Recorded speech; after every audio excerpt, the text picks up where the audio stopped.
जगत गुरु शिला प्रभुपाद की जय, गुरु महाराज की जय। अध्याय 13, प्रकृति, पुरुष तथा चेतना। अर्जुन ने कहा, हे कृष्ण, मैं प्रकृति एवं पुरुष, भोक्ता, क्षेत्र एवं क्षेत्रज्ञ तथा ज्ञान एवं ज्ञेय के विषय में जानने का इच्छुक हूँ। हे भगवान, श्री भगवान ने कहा, हे कुंती पुत्र, यह शरीर क्षेत्र कहलाता है और इस क्षेत्र को जानने वाला क्षेत्रज्ञ है। हे भरतवंशी, तुम्हें याद होना चाहिए कि मैं भी समस्त शरीरों में ज्ञाता भी हूँ और इस शरीर तथा इसके ज्ञाता को जान लेना ज्ञान कहलाता है, ऐसा मेरा मत है।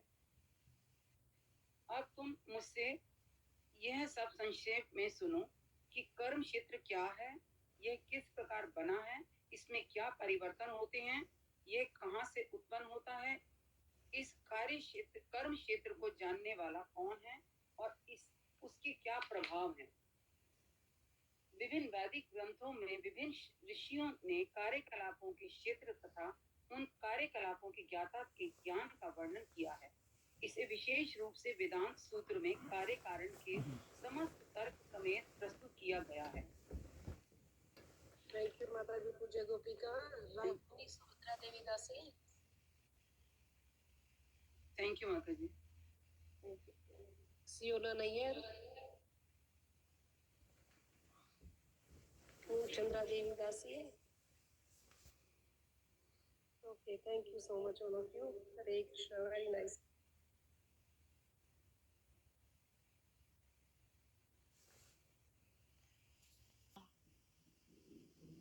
बोला नहीं हुआ था।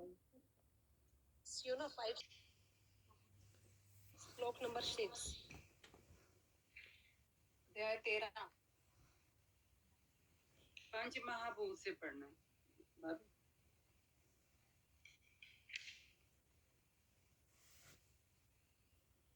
महाभूत अहंकार, बुद्धि, अव्यक्त, तीनों गुणों की अप्रकट अवस्था, 10 इंद्रियां तथा मन, 5 इंद्रिय विषय, इच्छा, द्वेष, सुख, दुख, संघात, जीवन के लक्षण तथा धैर्य, इन सब को संक्षेप में कर्म का क्षेत्र तथा उसकी अंत क्रियाएं विकार कहा जाता है।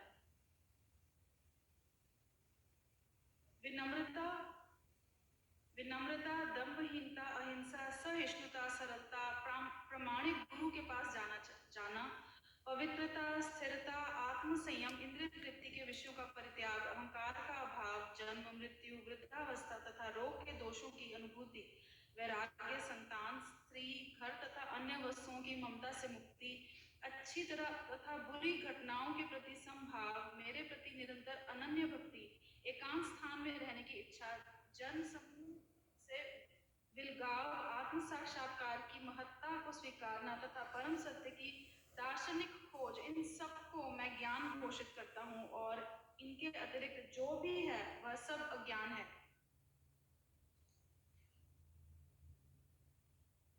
अब मैं तुम्हें ज्ञेय के विषय में बतलाऊंगा, जिसे जानकर तुम नित्य ब्रह्म का आस्वादन कर सकोगे।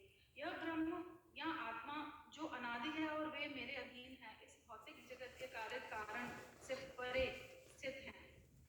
उनके हाथ, पांव, आंखें, सिर तथा मुंह तथा उनके कान सर्वत्र हैं। इस प्रकार परमात्मा सभी वस्तुओं में व्याप्त होकर अवस्थित है। परमात्मा समस्त इंद्रियों के मूल स्रोत हैं, फिर भी वे इंद्रियों से रहित हैं। वे समस्त जीवों के पालन करता होकर भी अनासक्त हैं।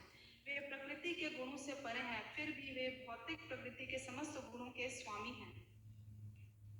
परम सत्य जड़ तथा जंगम समस्त जीवों के बाहर तथा भीतर स्थित है। सूक्ष्म होने के कारण वे भौतिक इंद्रियों के द्वारा जानने या देखने से परे हैं। यद्यपि वे अत्यंत दूर रहते हैं, किंतु हम सबों के निकट भी हैं।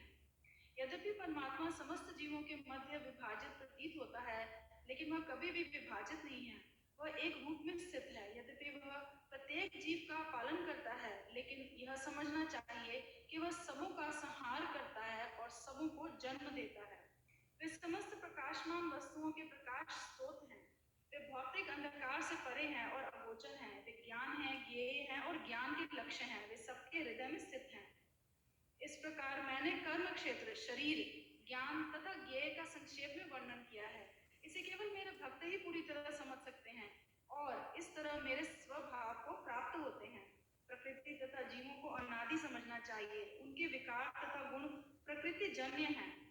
प्रकृति समस्त भौतिक कारणों तथा कार्यों परिणामों की हेतु कही जाती है और जीव पुरुष इस संसार में विविध सुख दुख के भोग का कारण कहा जाता है। इस प्रकार जीव प्रकृति के तीनों गुणों का भोग करता हुआ प्रकृति में ही जीवन बिताता है। यह उस प्रकृति के साथ उसकी संगति के कारण है। इस तरह उसे उत्तम तथा अधम योनियां मिलती रहती हैं। जो भी इस शरीर में एक अन्य दिव्य भोक्ता है जो ईश्वर है, परम तो भी इस शरीर में एक अन्य दिव्य भोक्ता है जो ईश्वर है, परम स्वामी है और साक्षी तथा अनुभूति देने वाले के रूप में विद्यमान है और जो परमात्मा कहलाता है। जो व्यक्ति प्रकृति, जीव तथा प्रकृति के गुणों की अंतः क्रिया से संबंधित इस विचारधारा को समझ लेता है, उसे मुक्ति की प्राप्ति सुनिश्चित है। उसकी वर्तमान स्थिति चाहे जैसी हो, यहाँ पर उसका पुनर्जन्म नहीं होगा। कुछ लोग परमात्मा को ध्यान के द्वारा अपने भीतर देखते हैं, तो दूसरे लोग ज्ञान के अनुशीलन द्वारा, और कुछ ऐसे हैं जो निष्काम कर्मयोग द्वारा देखते हैं। ऐसे भी लोग हैं जो यद्यपि आध्यात्मिक ज्ञान से अवगत नहीं होते, पर अन्यों से परम पुरुष के विषय में सुनकर उनकी पूजा करने लगते हैं। ये लोग भी प्रामाणिक पुरुषों से क्षमण करने की मनोवृत्ति होने के कारण जन्म तथा मृत्यु के पथ को पार कर जाते हैं। हे भरतवंशियों में श्रेष्ठ, यह जान लो कि चर तथा अचल जो भी तुम्हें अस्तित्व में दिख रहा है, वह कर्म क्षेत्र तथा क्षेत्र के ज्ञाता का संयोग मात्र है।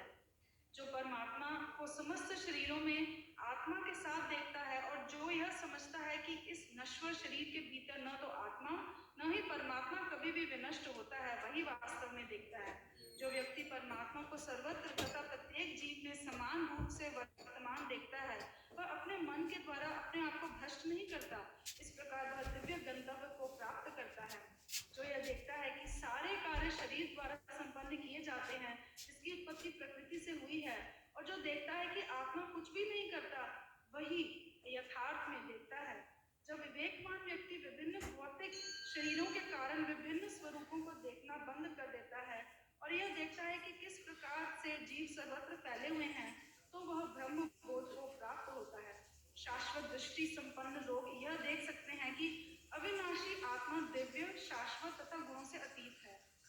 हे अर्जुन, भौतिक शरीर के साथ संपर्क होते हुए भी आत्मा न तो कुछ करता है और न लिप्त होता है। यद्यपि आकाश सर्वव्यापी है, किंतु अपनी सूक्ष्म प्रकृति के कारण किसी वस्तु से लिप्त नहीं होता। इसी तरह ब्रह्म दृष्टि में स्थित आत्मा शरीर में स्थित रहते हुए भी शरीर से लिप्त नहीं होता। हे भरतपुत्र, जिस प्रकार सूर्य अकेले से इस सारे ब्रह्मांड को प्रकाशित करता है, उसी प्रकार शरीर के भीतर स्थित एक आत्मा सारे शरीर को चेतना से प्रकाशित करता है।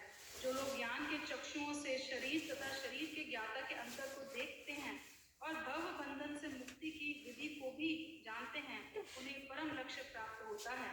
इस प्रकार श्रीमद् भगवद गीता के 13वें अध्याय प्रकृति, पुरुष तथा चेतना का भक्ति विधान तात्पर्य पूर्ण हुआ।